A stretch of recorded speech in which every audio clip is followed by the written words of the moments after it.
കാശിനാഥൻ ഭാഗം 76. രചന അവതരണം ദിവ്യരാജ്.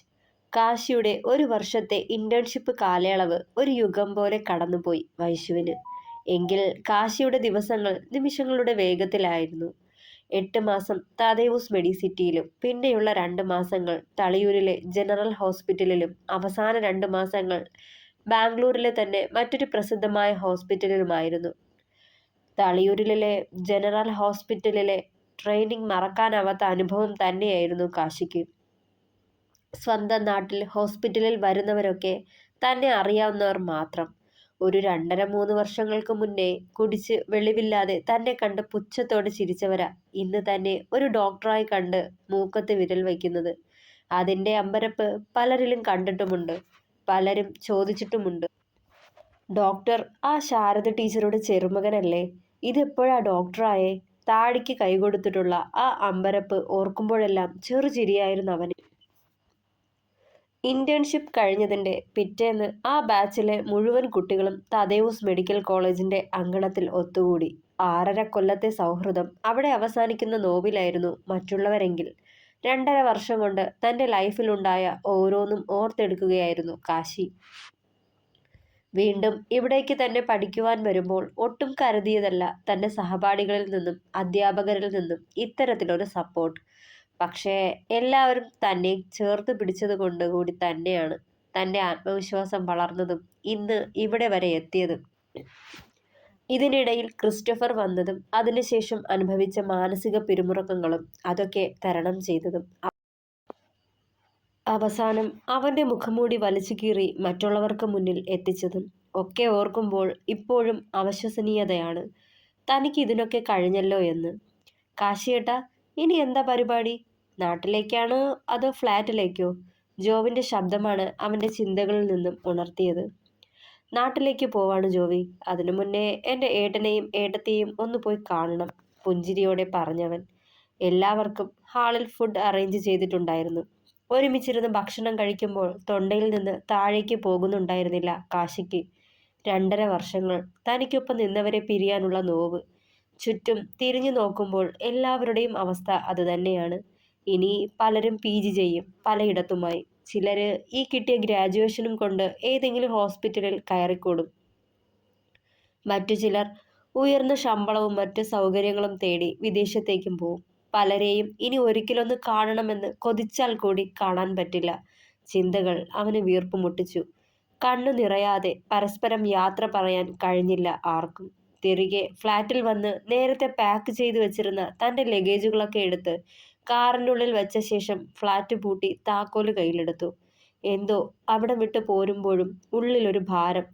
കഴിഞ്ഞ 2.5 വർഷങ്ങൾ തൻ്റെ സന്തോഷങ്ങളും നോവുകളും ആകുലതകളും എല്ലാത്തിനുമുപരി വൈശുവുമൊത്തുള്ള പ്രണയനിമിഷങ്ങൾക്കും സാക്ഷിയായ ചുമരിടങ്ങൾ. ഇതിനുള്ളിൽ ഒറ്റപ്പെട്ട് വീർപ്പുമുട്ടൽ അനുഭവിച്ചിട്ടുണ്ട് പലപ്പോഴും. പക്ഷേ ആ അനുഭവങ്ങളും ഇനി തൻ്റെ നല്ല ഓർമ്മകളാവാൻ പോവുകയാണെന്ന് ഓർക്കുമ്പോൾ ഒരു വേദന. നിശ്വാസത്തോടെ ഓർത്തവൻ. നേരെ കുറച്ചകലെയായുള്ള തങ്ങളുടെ പഴയ ഫ്ലാറ്റിനെ ലക്ഷ്യം വെച്ച് കാശിയുടെ കാർ സ്റ്റാർട്ടായി. തനിക്ക് വേദനകൾ മാത്രം നൽകിയിട്ടുള്ള ഓർമ്മകൾ കുടികൊള്ളുന്ന സ്ഥലം. തൻ്റെ തിരിച്ചുവരവിന് ശേഷം ഇതാദ്യമായാണ് അവിടേക്ക് ചെല്ലുന്നത്. ഒരു കുഞ്ഞെന്ന സ്വപ്നവുമായി ട്രീറ്റ്മെൻറ്റിന് പോകുമ്പോഴാണ് പ്രിയേടത്തിയുടെ യൂട്രസിൻ്റെ ഉള്ളിൽ വളർന്നുകൊണ്ടിരിക്കുന്ന മുഴ കണ്ടെത്തിയത്. അല്പം കോംപ്ലിക്കേഷൻ ഉണ്ടായെങ്കിലും പ്രഗത്ഭരായൊരു ഡോക്ടറിൻ്റെ കീഴിൽ ഓപ്പറേഷൻ കഴിഞ്ഞു. ഒരു 6 മാസത്തിന് ശേഷം ചേട്ടത്തിക്ക് വീണ്ടും ട്രീറ്റ്മെൻറ്റ് ആരംഭിച്ചിരുന്നു. ഇപ്പോൾ ആൾ പ്രഗ്നൻ്റ് ആണ്. 5 മാസം കഴിഞ്ഞിട്ടുണ്ട്. നറുചിരിയോടെ അവൻ ഓർത്തു. പോകുന്ന വഴി കുറേയേറെ ഫ്രൂട്ട്സും നട്ട്സും സ്വീറ്റ്സും ഒക്കെ വാങ്ങിക്കൂട്ടി. ആൾക്ക് ഇപ്പോൾ ഡയബറ്റിക് ലെവൽ കൂടുതലാണ്. മധുരം കഴിക്കാൻ പാടില്ല. പക്ഷേ ഇങ്ങനൊരവസ്ഥയിൽ മധുരം കൂടാതെ എങ്ങനെ കയറി ചെല്ലാനാ എന്നോർത്തതും അധികം മധുരം ചേരാത്ത പലഹാരങ്ങൾ വാങ്ങിക്കൂട്ടി. അവിടേക്ക് ഡ്രൈവ് ചെയ്തുകൊണ്ടിരിക്കെ വൈശു വിളിച്ചിരുന്നു. ഇവിടെ നിന്ന് തിരിച്ചോന്നറിയാൻ. കാത്തിരിക്കുക എല്ലാവരും കൂടി തൻ്റെ വരവ് ആഘോഷിക്കാൻ. ഓർക്കവേ തൻ്റെ ആ കൊച്ചു സ്വർഗത്തിലേക്ക് എത്രയും പെട്ടെന്ന് ചെന്നെത്താൻ കൊതിച്ചു അവൻ്റെ മനസ്സ്. ഇന്റേൺഷിപ്പ് പൂർത്തിയാക്കാനുള്ള ഓട്ടത്തിനിടെ നാട്ടിലേക്ക് ഒരു തവണ പോലും പോവാനായില്ല. വൈശു വെക്കേഷന് ബാംഗ്ലൂരിലേക്ക് വരുമെന്ന് പറഞ്ഞിരുന്നെങ്കിലും അവൾക്കും അതിന് കഴിയാതെ പോയി.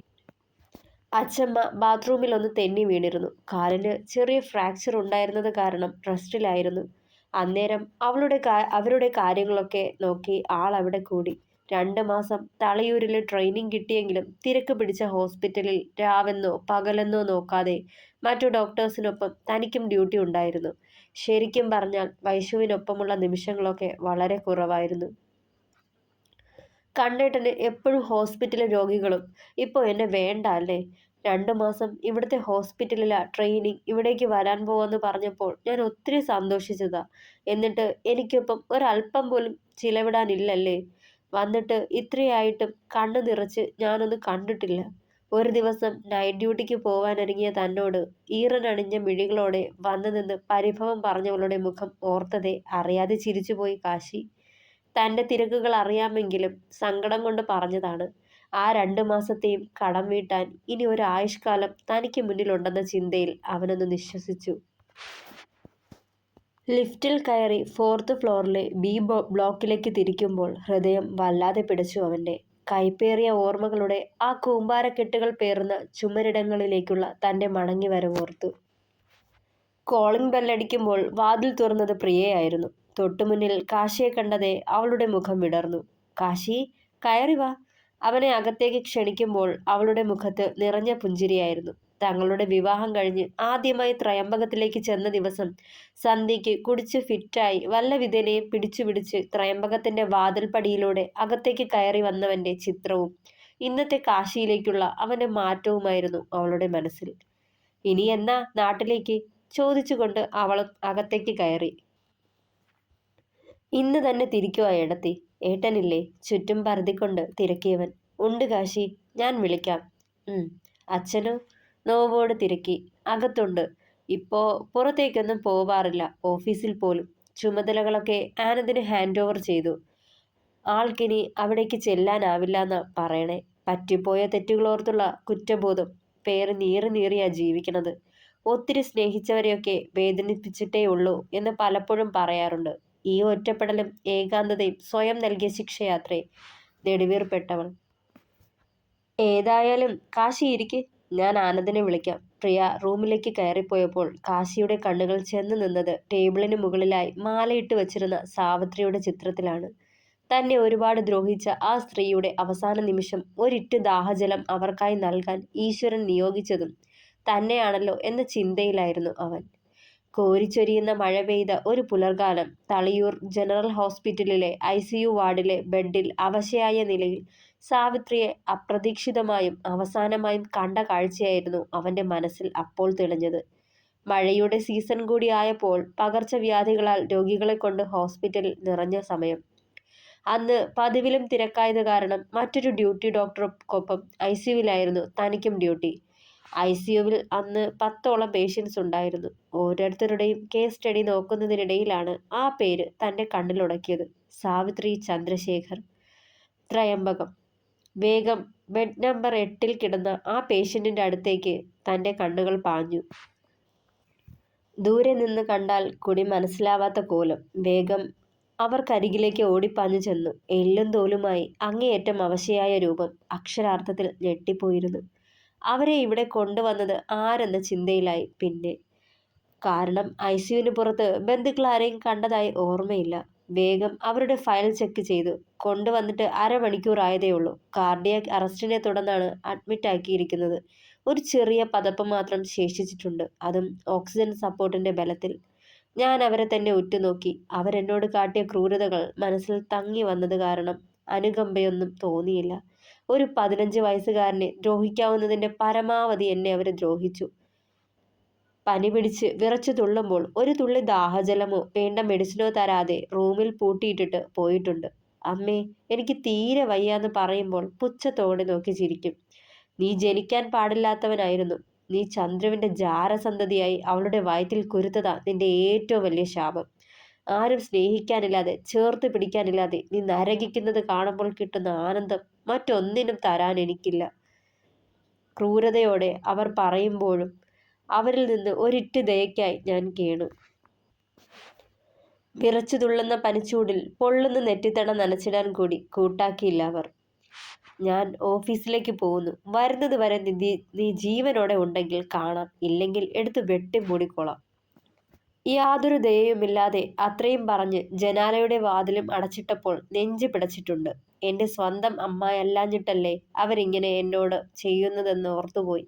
വീട്ടിലെ വളർത്തുനായയോട് കാട്ടുന്ന സ്നേഹം പോലും തന്നോട് കാട്ടുന്നില്ലല്ലോ എന്ന് ഓർത്ത് പരിതപിച്ചു.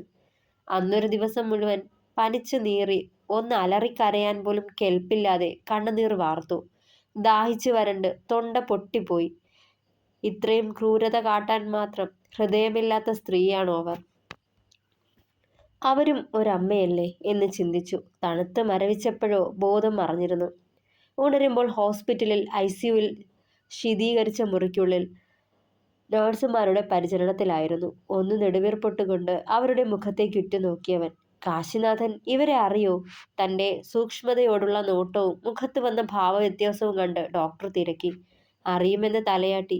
ഇവിടെ അടുത്തുള്ള മെന്റൽ ഹോസ്പിറ്റലിലെ പേഷ്യൻ്റാണ്. രാവിലെ ബോധമില്ലാണ്ട് കിടക്കുന്നത് കണ്ട് അവിടുത്തെ ജീവനക്കാരാ ഇവിടെ എത്തിച്ചത്. ഒരു സഹോദരൻ മാത്രമേ കൂടെ വന്നിട്ടുള്ളൂ. മറ്റുള്ളവര് ഉടനെ വരുമെന്നാ പറയുന്നേ. താൻ ഇച്ചിരി വെള്ളം ആ കോട്ടണിൽ നനച്ച് അവരുടെ ചുണ്ടിലേക്ക് വച്ചു കൊടുക്ക്. വരണ്ടിരിപ്പുണ്ട്. അത്രമാത്രം പറഞ്ഞ് അടുത്ത പേഷ്യന്റിന്റെ അടുത്തേക്ക് ഡോക്ടർ നീങ്ങി. ഡോക്ടർ പറഞ്ഞതുപോലെ ചെയ്തു. ഒരിത്തിരി വെള്ളം കോട്ടണിൽ തൊട്ട് ചുണ്ടിലേക്ക് നനച്ചു കൊടുത്തു. ചുണ്ട് നനഞ്ഞപ്പോൾ ആ കണ്ണുകൾ ഒന്ന് ചലിച്ചതല്ലാതെ തുറന്നില്ല. അവർ അറിഞ്ഞതു കൂടിയില്ല തൊട്ടരികിൽ നിൽക്കുന്നത് അവരേറ്റവും വെറുക്കുന്നവനാണെന്ന്. ചുണ്ട് നനച്ചു കൊടുത്തത് പലതവണ അവരുടെ പീഡനങ്ങൾ ഏറ്റുവാങ്ങിയ കൈകളാണെന്ന്. ഒരു അരമണിക്കൂർ കൂടി താണ്ടിയില്ല. ഹാർട്ട് ബീറ്റ് മോണിറ്ററിൽ സ്ട്രെയിറ്റ് ലൈൻ തെളിഞ്ഞുകൊണ്ടുള്ള അലാറം കേട്ടിരുന്നു. ICUവിൽ ഉണ്ടായിരുന്ന ഡോക്ടേഴ്സും സിസ്റ്റേഴ്സും അവിടേക്ക് പാഞ്ഞു ചെല്ലുമ്പോഴേക്കും എല്ലാം കഴിഞ്ഞിരുന്നു. അവസാന ശ്വാസം അവരെ വിട്ടു പോകുന്നതിന് മുന്നേ കാണാൻ ആരും എത്തിയില്ല. അവരേറെ സ്നേഹിച്ച മകനോ ഭർത്താവോ ആരും. തികച്ചും ഒരു അനാഥയെപ്പോലെയായിരുന്നു അവരുടെ അവസാന നിമിഷങ്ങൾ. ബോഡിയുമായി പുറത്തേക്കിറങ്ങുമ്പോൾ അച്ഛനും ചേട്ടനും ഓടിയെത്തിയിരുന്നു. തന്നെ കണ്ടതും അവരിലും അമ്പരപ്പായിരുന്നു. ഞാൻ ഈ ഹോസ്പിറ്റലിൽ ഇന്റേൺഷിപ്പിലാണെന്ന് അറിഞ്ഞിരുന്നു. പക്ഷേ ആ സമയത്ത് അവരെന്നെ അവിടെ പ്രതീക്ഷിച്ചു കാണില്ല. ബാംഗ്ലൂരിലെ അവരുടെ വീട്ടിലായിരുന്നു മരണാന്തര ചടങ്ങുകൾ. കുട്ടിക്കാലം മുതൽ കളിച്ചു വളർന്ന ആ വീട്ടിൽ തന്നെ അന്ത്യവിശ്രമം കൊള്ളണമെന്ന് പലപ്പോഴും പറഞ്ഞിട്ടുണ്ടത്രേ. എല്ലാം ഒരു നെടുവീർപ്പോടെ ഓർത്തവൻ. കാശി, ഇന്ന് നീ തിരികെ പോവല്ലേ? പിന്നിൽ നിന്ന് ആനന്ദിന്റെ ശബ്ദം കേട്ടതും സാവിത്രിയുടെ ഫോട്ടോയിൽ നിന്ന് കണ്ണുകൾ പിൻവലിച്ചു. പോവാ ഏട്ടാ. ഇനി ഇവിടേക്ക് വരില്ലേ? ചോദ്യഭാവത്തിലാണ് നോക്കിയതെങ്കിലും ആ കണ്ണുകളിൽ ദുഃഖം നിഴലിട്ടിരുന്നു. ഇല്ല, അത്രമാത്രം പറഞ്ഞു. അമ്മ നിന്നോട് ചെയ്ത ദ്രോഹങ്ങൾക്കെല്ലാം അവരനുഭവിച്ചു തന്നാ പോയത്. അവസാനം ഭക്ഷണമോ വെള്ളമോ പോലും ഇറങ്ങാതെ അത്രമാത്രം നീറിയൊടുങ്ങി. പറയവേ ആനന്ദിന്റെ കണ്ണുകളും സജലമായി. ഇനിയും അവരോടുള്ള വെറുപ്പ് നിന്നിലുണ്ടെങ്കിൽ ഒക്കെ മറന്നേക്കണേ. അവരെ ശപിക്കല്ലേ. ആനന്ദിന്റെ ആ പറച്ചില് കേട്ടതും നെറ്റിച്ചുളിച്ചവൻ. അമ്മ ഇപ്പോഴും ഗതി കിട്ടാതെ അലഞ്ഞു നടക്കുവാണെന്നൊരു തോന്നൽ ഇടയ്ക്കിടെ സ്വപ്നങ്ങളിൽ വരാറുണ്ട്. പുലമ്പി കരയുന്നത് പോലെ, അലറി വിളിച്ച് പരിതപിക്കുന്നത് പോലൊക്കെ കാണാറുണ്ട്. കണ്ണുകൾ തുളുമ്പി അവന്റെ. ഏയ് ചേട്ടാ, മനസ്സിന്റെ തോന്നലുകളാ സ്വപ്നങ്ങളായി പരിണമിക്കുന്നത്, അല്ലാതെ മറ്റൊന്നുമല്ല. എനിക്കവരോട് വെറുപ്പില്ല, സഹതാപവും ഒക്കെ കഴിഞ്ഞില്ലേ. അവസാനിച്ചെന്ന് കരുതിയിടത്ത് നിന്ന് ഞാൻ വീണ്ടും ജീവിതത്തിലേക്ക് തിരിച്ചെത്തിയത്. അതും എന്നെ ചേർത്ത് പിടിക്കുന്നവരുടെ സാമീപ്യവും പരിശ്രമവും കൊണ്ട്. ഇനിയും പഴയതൊക്കെ ഓർത്ത് വെറുതെ മനസ്സ് വേദനിപ്പിക്കേണ്ട കാര്യം എനിക്കില്ല. ഒന്നും ഓർക്കാറുകൂടിയില്ല ഞാനിപ്പോ. അത്രമാത്രം പറഞ്ഞവൻ. പ്രിയടത്തി 2 ഗ്ലാസ്സിൽ ജ്യൂസുമായി വന്നിരുന്നു. ആളുടെ മുഖത്തും നല്ല തെളിച്ചമുണ്ട്. കാത്തിരുന്ന് കാത്തിരുന്ന് അമ്മയാവാൻ പോകുന്നതിലുള്ള സന്തോഷം. താൻ അച്ഛനാവാൻ ഒരുങ്ങുന്നത് കണ്ട് സന്തോഷിക്കാൻ സാവിത്രി ഇല്ലാത്തതിന്റെ ദുഃഖം ആനന്ദേട്ടനുമുണ്ട്. സദാ എന്നെ തകർക്കാനുള്ള നെട്ടോട്ടത്തിലായിരുന്നല്ലോ സാവിത്രി. അതിനിടയിൽ ഇങ്ങനെയുള്ള മോഹങ്ങളൊക്കെ അവർക്ക് ഉണ്ടായിരുന്നു കാണുമോ എന്നുകൂടി ചിന്തിച്ചു പോയി. അത് കഴിഞ്ഞ് അച്ഛനെ കാണാൻ ചെന്നു. ആകെ കോലം കെട്ടൊരു പ്രാകൃത രൂപം. താടിയും മുടിയും നീട്ടിവളർത്തി മറ്റു സന്തോഷങ്ങളിലൊന്നും പങ്കുചേരാതെ ആ കുടുസുമുറിക്കുള്ളിൽ ചുരുണ്ടുകൂടുകയായിരുന്നു, സ്വയം ശിക്ഷിച്ചുകൊണ്ട്. ശരിക്കും അച്ഛൻ ആരെങ്കിലും ആത്മാർത്ഥമായി സ്നേഹിച്ചിട്ടുണ്ടാവുമോ? ഞാൻ ചിന്തിക്കാറുണ്ട്. ഉത്തരം ഇല്ലാന്ന് തന്നെയാ. കാരണം സ്നേഹിച്ചിരുന്നേൽ ഇങ്ങനെ വേദനപ്പെടേണ്ടി വരില്ലായിരുന്നു. എന്നെ കെട്ടിപ്പിടിച്ച് ഒത്തിരി കരഞ്ഞു. ഏറ്റവും കൂടുതൽ നീതികേട് കാട്ടിയത് എന്നോടാന്ന് പറഞ്ഞു. സാവിത്രിയോടും ആനന്ദേട്ടനോടും എന്നോടും കാമുകിയായ എൻ്റെ അമ്മയോടും, എന്തിന് പെറ്റമ്മയോട് പോലും നീതി കാട്ടിയിട്ടില്ലെന്ന് പറഞ്ഞ് സ്വയം പഴിച്ചു. വൈകി വന്ന തിരിച്ചറിവ്. ഇനി ദുഃഖിച്ചിട്ട് ഫലമുണ്ടോ? ക്ഷണനേരത്തെ ശരീരസുഖത്തിനു വേണ്ടി ഒരു ജന്മ പ്രാണനോളം സ്നേഹിച്ച് കൂടെ നിന്നവളെ ചതിക്കാൻ മുതിരുമ്പോൾ ഓർക്കണമായിരുന്നു. ഓർത്തതേയുള്ളൂ, പറഞ്ഞില്ല. തകർന്നിരിക്കുന്ന ആ മനുഷ്യനെ വീണ്ടും കുത്തി നോവിക്കാൻ മനസ്സില്ലായിരുന്നു. കഴിഞ്ഞതൊക്കെ കഴിഞ്ഞു. ഇനിയും അതോർത്ത് വേദനപ്പെടരുതെന്നും ഇനിയുള്ള ദിവസങ്ങളിലെങ്കിലും അച്ചമ്മയ്ക്കൊപ്പം ത്രയംബകത്തിൽ ആ സ്നേഹത്തണലിലേക്ക് വരണമെന്നും അഭ്യർത്ഥിച്ചു. സ്വന്തം മക്കൾ എന്നും കൺമുന്നിൽ വേണമെന്ന് നല്ല അമ്മമാർ ആഗ്രഹിക്കാറുണ്ട്. അച്ചമ്മയും അത് കൊതിക്കുന്നുണ്ട്. പലപ്പോഴും അവരുടെ സംസാരത്തിൽ ഞാൻ അറിഞ്ഞ സത്യമാണത്. വീണ്ടും ഇത്തിരി നേരം കൂടി അവർക്കൊപ്പം അവിടെ ചിലവിട്ട ശേഷമാണ് യാത്ര തിരിച്ചത്. കേരള ബോർഡർ കടക്കുമ്പോൾ പുലർച്ചെ 5 മണി കഴിഞ്ഞിരുന്നു. വീണ്ടും മണിക്കൂറുകൾ താണ്ടിയുള്ള യാത്ര. നാട്ടുവഴികളിലൂടെയും മഞ്ഞുതുള്ളികൾ പരവതാനി വിരിച്ച പുഞ്ചപ്പാട വരമ്പുകളിലൂടെയും നടുവിലൂടൊരു യാത്ര. ഓർമ്മയിൽ സന്തോഷം മാത്രം നിറച്ച കുട്ടിക്കാലം ഓർത്തുപോയി. പ്ലാവിലയും വെള്ളയ്ക്കയും കൊണ്ട് ഉരുട്ടുവണ്ടി ഉണ്ടാക്കി നടന്നതും പഴയ സൈക്കിൾ ടയറടിച്ച് ഓടി നടന്നതും ഒക്കെ. പച്ചമാങ്ങയുടെയും ചാമ്പക്കയുടെയും പുളിരുചിക്കുന്ന മനോഹരമായ കുട്ടിക്കാലം. ദൂരെ അമ്പലത്തിൽ നിന്ന് ദേവീസ്തുതികൾ ഉയർന്നു കേൾക്കാം. മനസ്സും ശരീരവും ഒരുപോലെ തണുപ്പിച്ചു. തൻ്റെ കുഞ്ഞു സ്വർഗത്തിലേക്കെത്താൻ ഇനി അധികം ദൂരമില്ലെന്ന ചിന്തയിൽ മനസ്സ് തുള്ളിച്ചാടി. തൻ്റെ പ്രിയപ്പെട്ടവരെ വീണ്ടും കാണാൻ. പരീക്ഷയുടെയും പഠനത്തിൻ്റെയും ടെൻഷനില്ലാതെ മനസ്സ് നിറഞ്ഞ് തൻ്റെ പ്രാണനായവൾക്ക് പ്രണയം പകരാൻ തുടിക്കുകയായിരുന്നു അവൻ്റെ ഹൃദയം. Doctor Kashinathan MBBS. ത്രയംബകത്തിൻ്റെ ഗേറ്റ് കടക്കാൻ തുടങ്ങുമ്പോൾ മതിൽക്കെട്ടിനു മുകളിൽ സ്ഥാപിച്ചിരുന്ന പുത്തൻ ബോർഡ് കണ്ടതേ കണ്ണുകൾ വിടർന്നവൻ്റെ ചുണ്ടിൽ വിജയത്തിൻ്റെ ചിരി തെളിഞ്ഞു. കാലങ്ങളായുള്ള തൻ്റെ വലിയൊരു സ്വപ്നം, എല്ലാറ്റിനുമുപരി തൻ്റെ പ്രിയപ്പെട്ടവളുടെ ത്യാഗം. ആ നിമിഷം കണ്ണുകൾ മുറ്റത്തേക്ക് പാഞ്ഞു, അവളെ ഒരു നോക്ക് കാണാൻ. മുറ്റം ശൂന്യമാണ്. ഡോർ കൂടി തുറന്നിട്ടില്ല. സമയം നോക്കുമ്പോൾ 6:30 മണിയോളമായി. സാധാരണ ഈ സമയം വാതിൽ തുറക്കുന്നതാണ്. എന്തു പറ്റിയെന്നുള്ള ചിന്തയിൽ ആകുലപ്പെട്ടു മനസ്സ്. കാർ കൊണ്ട് പോർച്ചിൽ ഒതുക്കുമ്പോൾ വാതിൽ തുറന്ന ശബ്ദവും കേട്ടിരുന്നു. വലിയ ആശ്വാസം തോന്നി. വേഗം കാറിൽ നിന്നിറങ്ങി ലഗേജ് എടുത്ത് പൂമുഖത്തേക്ക് കയറുമ്പോൾ അച്ചമ്മ വന്ന് നിൽപ്പുണ്ട്. ഓടിച്ചെന്നവരെ പുണരുമ്പോൾ അവൻ്റെ മുഖമാകെ എണ്ണമറ്റ ചുംബനകൾ കൊണ്ട് നിറച്ചവർ. എൻ്റെ കുട്ടി ആകെ ക്ഷീണിച്ചുല്ലോ. അത്രയും അലച്ചിലായിരുന്നു ഇല്ലേ? ഒരു നിമിഷം മനസ്സമാധാനത്തോടെ ഉണ്ണാനോ ഉറങ്ങാനോ കഴിഞ്ഞോ? അതിൻ്റെയാ, ശാരദാമ്മ പരിഭവിച്ചു. ഇപ്പോ കഴിഞ്ഞത് വലിയ കാര്യമാണേൽ ഇനിയുള്ള പഠിപ്പ് അച്ചമ്മേ. ഉറങ്ങാൻ പോയിട്ട് ഒന്ന് കണ്ണ് ചിമ്മാൻ നേരം കിട്ടില്ല, ചിരിയോടെ പറഞ്ഞവൻ അപ്പോഴും നോട്ടം ഹാളിലേക്കും ഗോവണിയിലേക്കും നീണ്ടു. അവളെവിടെ അച്ചമ്മേ? ആകാംക്ഷ അടക്കാനാവാതെ തിരക്കി. കാലത്ത് തന്നെ കുളിച്ചീറനോടെ അടുക്കളയിൽ കയറി. നിനക്ക് പ്രിയപ്പെട്ടതൊക്കെ വച്ചുണ്ടാക്കണ തിരക്കിലായിരുന്നു. കുറച്ചു മുന്നേ തലയിൽ കെട്ടിയിരുന്ന തോർത്തൊന്ന് കുടഞ്ഞു വിരിക്കട്ടെ എന്നും പറഞ്ഞ് മുകളിലേക്ക് പോണത് കണ്ടു. ചെന്ന് നോക്ക്, അവൻ്റെ നെറുകിൽ തലോടിയവർ. എന്നാ പോയി കണ്ടിട്ട് വരാം. കണ്ണൊന്ന് ചിമ്മി മുകളിലേക്ക് പടികൾ കയറുമ്പോൾ അവളെ കാണാൻ ഉള്ളം തുടി കൊട്ടുകയായിരുന്നു. ചാരിയിട്ട വാതിൽ മെല്ലെ ശബ്ദമില്ലാതെ തുറന്നതേ കണ്ടിരുന്നു. ജനാലയിലൂടെ പിന്നാമ്പുറത്തേക്ക് നോക്കി നിന്ന് തല തുവർത്തുന്നവളെ. അയഞ്ഞ നേരിയത് സാരിയാണ് വേഷം. ഞാൻ ജോലി കഴിഞ്ഞ് വരുമ്പോൾ നേരിയത് സാരി ഉടുത്ത് ഇങ്ങനെ മുന്നിൽ വന്ന് നിന്നാൽ അത് തന്നെ മനസ്സിന് സുഖാന്ന് പറഞ്ഞിരുന്നൊരിക്കെ.